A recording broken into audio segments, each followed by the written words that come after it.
নিমাই তীর্থঘাটে যারা যাচ্ছ যেতে পারো, কিন্তু ভিড় প্রচণ্ড পরিমাণে হয়, তো অসুবিধা একটু হবে।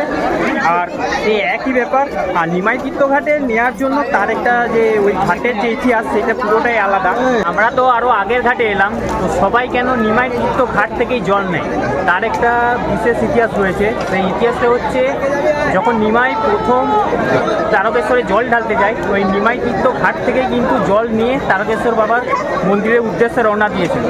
আর ওখানে একটা ছিল নিম গাছ, সেই নিম গাছেই কিন্তু ফুটেছিল চাপা ফুল, তো সেইখানে একটা ইতিহাস রয়েছে।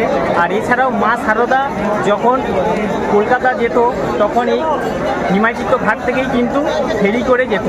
তো ওই ঘাটের প্রচুর মাহাত্ম্য রয়েছে, অনেক ইতিহাস রয়েছে, সেই জন্য সবাই নিমাই তীর্থঘাটটাকেই প্রেফার করে, নিমাই তীর্থঘাটেই কিন্তু যায়।